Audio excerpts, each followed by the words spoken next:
ghost stories? No. Immerse in the telling of a... Hey, are you writing? You know I'm writing. Rewriting. Okay, I just want to mention one small detail. I'm well aware that our first rehearsals tomorrow and I'm running out of time. I'm just trying to be supportive. If you're being supportive, you let me go so I can finish.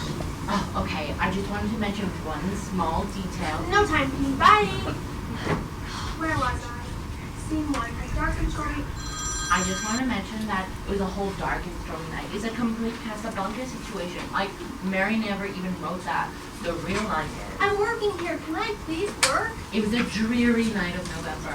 Isn't that, like, so much better? Yeah, I guess. It was on a dreary night of November. Try it again, Sam. Gotta go. Bye. Should I change it now? I can't beat you to every detail, can I? I'll come back to it. Lord Byron stands by the fireplace, reading aloud the ending of the ghost story. All had disappeared. Not the slightest trace remained. Quite the collection. Isabel was a ghost. Horrific. Of course it was a ghost, Shelley. It was a ghost story. A fairly clever one, too. I wouldn't mind trying my hand at a story like this. You mean to pen your own story of phantom and shadow? Why, yes. Yes, indeed. And you will, too. Will each of us write a ghost story? One which would speak to the mysterious fears of our nature and awaken a thrilling horror. Shelley is certainly awake with horror. I have a poet's heart, after all. One to make the reader dread to look around, to curdle the blood and quicken the beatings of the heart. Exactly, Mary. We are all quite capable. Myself, Shelley especially, and Mary, descent of two great minds, philosophers of the age. With this awful weather, what else would be better than writing a mood to match the sky? I'm sorry. Wait. A mood to match the sky. Aren't you laying it on a bit there? Seriously? Do not interrupt. We do that after the run. It's called notes. We run the show, take notes, and share them after the run. And no, as a matter of fact, I'm not laying on thick. Byron was famous for his expressive poetry and Mad, Bad, and Dangerous to Know. Well, now you really are laying it on thick. This is a direct quote from one of his lovers, and if you're doing your work, advising me as a dramaturg, you would know that. Fair enough. I haven't quite gotten to the research of Byron yet. I've been stuck on Percy Shelley and his paper boats. Paper boats? What? Yeah, apparently they found his dad's full part wrapped in poetry in Mary's desk. Ugh, couldn't they just die? Whoa. Listen, details are cool, but the big picture is more important. We can't lose sight of the story. Mary's story. Remember the English class that changed our lives? Yes, I remember. How the tragedy of Mary Shelley's life and loss influenced her to write one of the most iconic stories and characters of all time. The horrors when we started this play? I remember. You're right. Okay, can we go from the narrative? Oh, we haven't cast the narrator. I'll just... Mary must have felt tremendous pressure in the presence of two great poets, Lord Byron and Shelley. She was, after all, the daughter of, in her words, distinguished literary celebrities. But she had yet to prove herself as a writer. Fitting though, her most famous book was a book of horror. For by the time she completed her ghost story, she already lived a few ghost stories of her own. I'm sorry, but what are the actors supposed to do during this Cross the center stage. She's a young woman who suffered enough flaws for a lifetime, who took on a trivial challenge from her restless mind and created stuff, a legend. And this summer, in this villain, in this rainstorm, the legend of Mary Shelley and Mary Shelley's Frankenstein was born. I'm sorry, but Mary Shelley and Mary Shelley's Frankenstein is too long. It should just be Mary Shelley's Frankenstein. But it's a story of both Mary Shelley and her book. Oh, I don't know. Mary Shelley and Mary Shelley's Frankenstein. Say that 3 times fast. Mary Shelley and Mary Shelley's Frankenstein. Mary Shelley and Mary Shelley's Frankenstein. Mary Shelley and Mary Shelley's Frankenstein. This isn't warm-up. This is my play. Can you all please show a little respect? What happened to our community agreements? Fine. Places for scene 2. I told you I'm directing tonight, so it's the same time like. Whatever. Fine. Places for scene 2. Mary Shelley was born to the most two famous literary minds of the time, a philosopher and a feminist. Mary Wollstonecraft was certainly named for the time, the early advocate of women's rights. In 1792, she argued in court passionately, writing like A, Vindication of the Rights of Women. I do not wish women to have power over men, but over themselves. Strengthen the female mind by enlarging it, and there will be an end to blind obedience. Mary's father, William Godwin, was also unusual for his time, as he was a staunch atheist and advocated for personal freedom. Make men wise, and by that very operation, you make them free. Civil liberty follows as a consequence of this. Yeesh, not very sexy, is it? Cool. Mary will also capture me if you Sally painting with her. It's on the prop table. I wasn't sure how to bring it if I'm holding this big book. Ugh, details. How am I directing this too? Strike the painting, bring the book. You two meet center stage. You attended that first. And more. Then a lot more. So we got married. We were ridiculed in the papers because we were both anti-marriage. We needed the support. Money. It's just how things were then. Oh, upset. Yes, my first baby. Not Godwin's, not just how things were then, but he loved me anyway. I'm sorry, I know I said I wouldn't interrupt, but there's no way Fuseli gave her that painting. You think I don't know that? It's a device. And if you must know, I saw it backstage with all the props and I thought it looked cool. It's pretty metal, actually. Right? Also, don't say cut. This is not a film. It's the theater. We say hold. Embarrassing. And please, stop interrupting. Yeesh, touchy. Next scene, Mary's birth. It's the girl. Mary was born just before midnight on August 30th, 1797. Oh, a Virgo. We were in a small room, Somerstown, London. The labor was so long and difficult. I called the doctor. This being early time medicine, the doctor didn't wash his hands. And within 2 weeks, Mary's mother was gone. I am left with 2 daughters and no mother. Burdened, running household with 2 infants while trying to maintain his writing career. Godwin. I'm sorry, it's just a little dry. Shouldn't we move on? What do we need to know? Godwin withheld his love in favor of knowledge. Mary read every book in print till the age of 10. I say we move on to the good part. Mary and Shelley kissing on her mother's grave. Okay, I do love that part. Places for scene whatever. Graveyard gossip.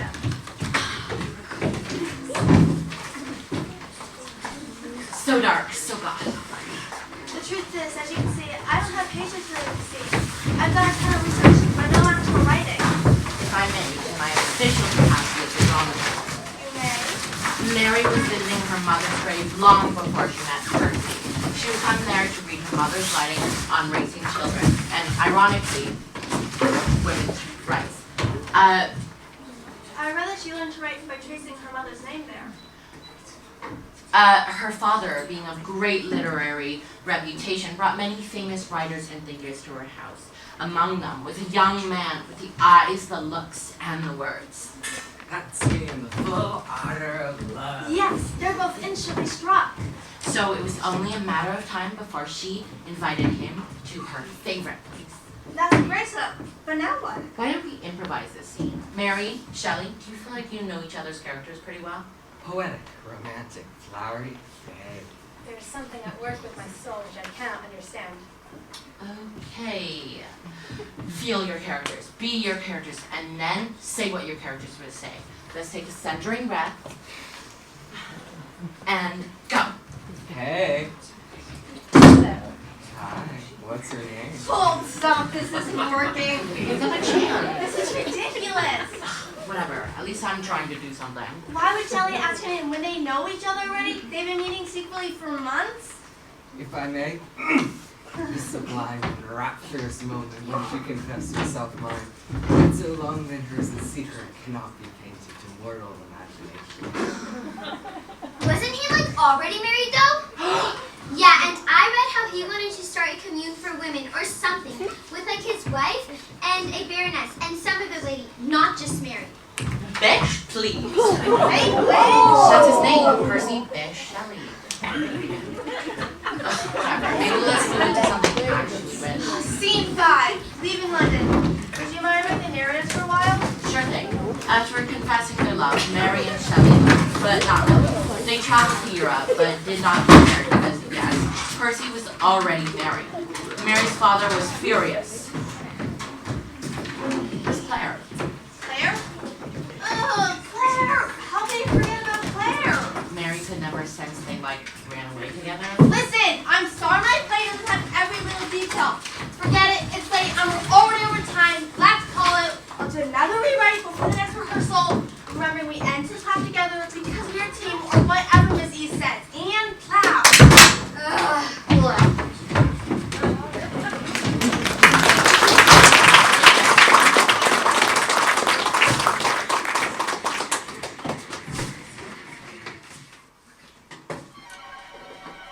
In a world, in the time of 1815, in a place, that place being Indonesia, the largest recorded volcanic eruption in history spat out ash so dense and so thick that rain and hail and weather spread across the globe for an entire week. Because news did not travel fast at that time, no one knew the crazy weather was not time war losing its top. Hold! Wonderful! Thank you! Strike to stage right and production, take 5. Players, thank you to those of you for being here on time. I'm not sure Miss E is going to get started. As you can see in the new pages, Claire's character has been added and here to play.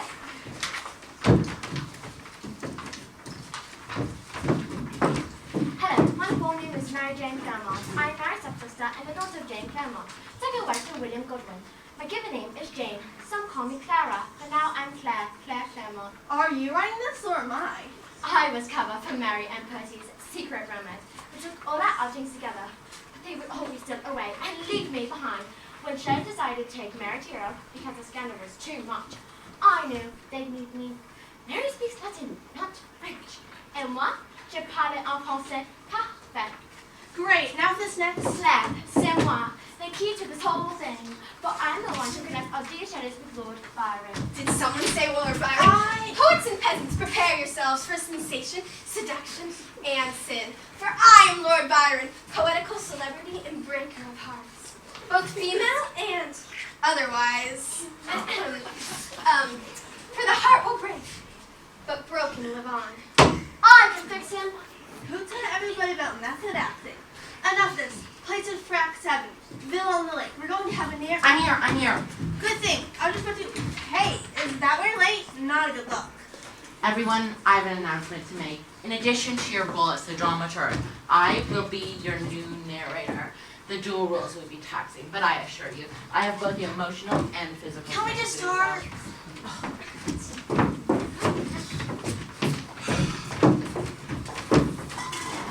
Claire was the key to everything. After a thrust or two with Byron in London, he was done, but she was not. When word got around that Byron was traveling to Switzerland for the summer, she arranged for the threesome, her, Percy, and Mary, to visit him in the Lake Diodati. Shelley and Byron were fast friends. Ah, Shelley, pleasure to meet such a fine young poet. Oh! Byron's exploits were so famous that people on the other side of Lake Geneva would rent spyglasses to watch the villa. Come, Shelley, the sun is out for a change, and we're going boating. Perhaps a swim after. Either way, we'll put on a show. Won't we? Come. Scandalous! Byron wasn't alone in Switzerland.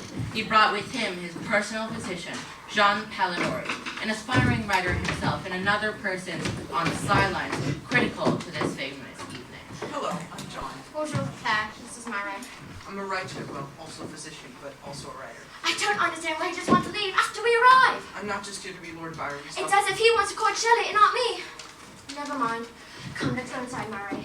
What they didn't know was that Jean was not just a physician and sometimes writer, he was also a spy. Lord Byron's scandals have kept his publishers quite worried, so I'm here to keep an eye on his exploits. Suffice to say, my little book is filled with notes on our soul-sucker Lord Byron, and no, I am not conflicted. He can be really mean. Oh, this is shaping up really well. Can we transition into this long setup?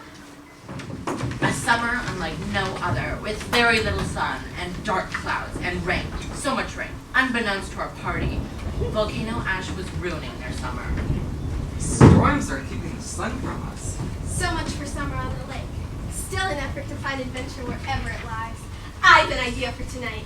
Yes, dear George? Shelley, we've talked about this. Poet. Yes, Lord Byron. Ghost stories? Yes! Yes, dreadful stories to go with this dreadful weather. Oh my! But who would I come close to when frightened? Is this French or German? French, German, what's the difference? We're romantics. Let's feel feel something. Delicious! Not like that. They read into the dark and stormy night, and we find ourselves back where we began. Our distinguished writers are shaken up, and a friendly conversation emerges. We will each write a ghost story. What do you say to my proposition, Shelley? Fine idea, Lord Byron. Each of us one pre-existing. Mary, too, and John, and Claire. Then it's settled. We'll report back here tomorrow night to tell our stories by the light of the fire. But each night, Mary would come to their salon, Anything? No. empty-handed.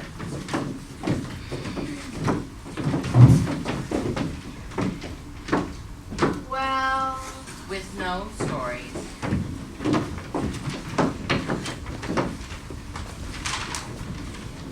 Mary thought she might never have an idea, though she wasn't lacking for ghosts. But one night, instead of their usual talk of art and literature, the conversation took a turn, and before dawn, Mary's story would be born. Speaking of horror, the latest in science would strike fear into any man. It says here Galvini animated a frog with electricity, and Darwin too, with a worm. electricity awakening life? Astonishing. Can you imagine the possibilities? To reanimate those lost to us? Why, man would be a god. Well, even more so than I. Power to awaken the dead. Gentlemen, electricity cannot contain the spark of life. I'm sure of it. What would you know of spark, dear John? And what of the intellect? The soul? A light came on in Mary's brain. There's your horror story. Man's abandonment of the natural world. By refusing to accept women as the natural source of life, such a man seeks to solve a problem that needs no solving. That is a more frightful thought, my dear Byron.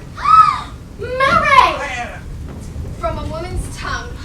That's my Mary. Isn't she brilliant? But perhaps our conversation might be too much for the ladies.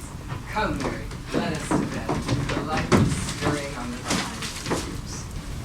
Once she retired, though, Mary couldn't sleep, haunted by the discussion that evening. My mind wandered to many things. That frog coming alive with a jolt. Electricity striking the earth. The hands of a madman. Burns of light shaking the dead to life. Jessica, stop! Jessica, I lay there with these horrifying images in my mind's eye. A man who thought himself a god, gathering parts, lights, the intention to join them, hook them together. I saw this madman on his knees before a table, and on that table a thing he had made. Half broken, half whole. A man, but not really a man. Creature. Much like Mary and her hideous idea, our pale student would recoil at his creation. He ran away, and just hoped the creature would die. He went to sleep, and I tried to sleep, but there it was, beyond the curtain. I opened my eyes. My heart was beating so fast. I got up and I walked to the window. I walked along the cool marble floor and felt the immensity of the lake, of the mountain beyond. I grounded myself here in this room. I had to. I was so frightened by my vision. Mary had a The thought. context. If I can scare the reader as I am scared now, then I will have succeeded. I merely need to describe what I saw. That's it. I have it. Frankenstein. Cut! Ah! No, I'm doing it! Hold, stop. Whatever, just stop. What is this? It's Frankenstein. I got a Frankenstein costume. We're doing book Frankenstein, not movie Frankenstein. We talked about this at the production meeting. I tried to tell them yesterday. Anyways, Frankenstein is the doctor, not the creature. Hello? It's okay. Redo it. Here's a picture for reference. On the book on vignettes on page 21, please.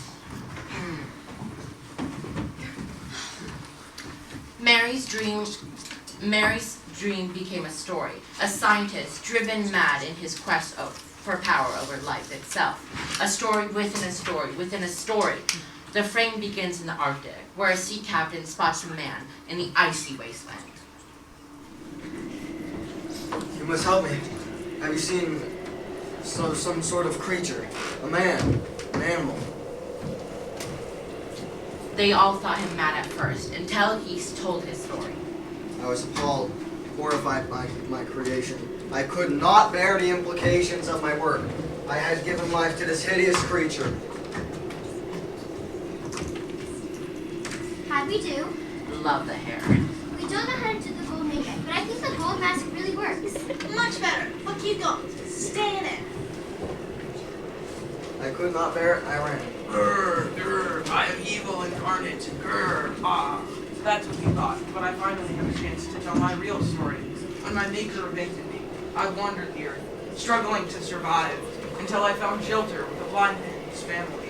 He did not know it, but I tended to his frozen soil, and in return he taught me to read and to reason. Yes, it's true. Mary's creature was quite intelligent, a detail left out in most retellings. We won't spoil the book, but... I had his coat, and in it his book, his journal, which led us to a few confrontations. You have the hubris to think that you can create life out of nothing. Yet you cannot accept me, your progeny. You have taken so much from me. It is you who have taken from me. I have merely evened the score.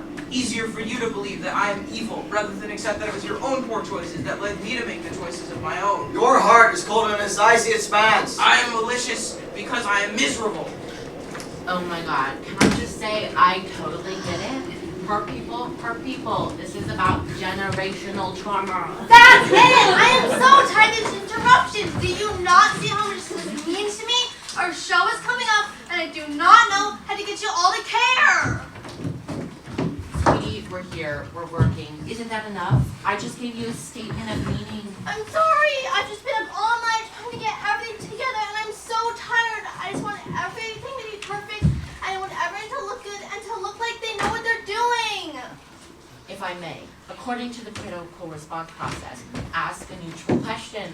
Okay, Why do you care about how we look when data is about how we feel? I guess. Do we not tell these stories so that people can see themselves and feel less alone? Yeah, So can we tell good stories without letting go and sharing them? maybe. No, the answer is no. We cannot. Now, clearly, I do not know anything about dramaturgy. I can't even say it, much less do it. But I do know that if no one is having fun, what's the point? That's totally right. We might look good, but at what cost? I'm so sorry. I didn't understand that before. Now, you may have a teensy-tiny point about needing more focus. I get really distracted in rehearsals lately. I get distracted too. Now, I'd say we focus up and get all the lights and costumes together and run it until the end without stopping. Are we ready? Yeah! Is it perfect? Absolutely not. But do we have the heart? Yes. Yes, we do. Yeah, we got this. Let's do this. Alright, last scene. Everett dies put Mary for the power of one world story. I haven't decided on the title yet, but places. Oh, and let's do our clap. And clap. There were a few stories born that night, though Mary's was most famous. Halidor, remember him? Hi, yes, me, the doctor, and spy. His story. Well, I'll let him tell it. Well, my story, you see, it's... Companions, while I'm thrilled Mary's an exception to her sex for writing a story for the ages, I must insist you all take your leave. A story of a garish narcissist with cold blood in his veins, sucking the life out of unsuspecting victims. This vampire, indeed. Mr. Gordon? Good day, John. Mr. Gordon. I said good day. Shelley's story. Story? What story? I abandoned the idea before it even began. Not surprising, Shelley. You would have died of fright writing your own ghost story. Lord But Byron, real- Lord but Byron, real- what about your ghost story? He started one, but never finished. I wrote a few lines, but abandoned them for my latest canto. The world needs to hear my poetry, not some little ghost story. Lord Byron, you need no ghosts. Your former and future lovers would terrify anyone. Byron went on to many misadventures and a possible affair with his half-sister. I am a poet, a lord. Why is anyone shocked to know exactly how I say I am? The nerve. You do not understand poetry. Oh, Byron, I've been looking for you everywhere. I must take my leave. Wait, Lord Byron, George, where's your cabinet? Oh, hey. Mary took 2 years to finish her book. My story was a fragment in the beginning, but Percy encouraged me to expand it. Frankenstein, the modern Prometheus, was published anonymously in 1818. Percy Shelley wrote the introduction, which of course led many people to speculate that he was the true author. No one would believe that a 19-year-old girl could have written such a work, but I knew it was my story to tell. By the time I had completed my book, I had lost my mother, my child, and my half-sister. Oh, and Shelley's first wife. She, well, I knew very well of ghosts and being haunted. Sadly, tragedy became Mary's brand, as she would go on to lose 2 more of her children. Not soon after, Percy died at the age of 29 at sea, and Byron 2 years after.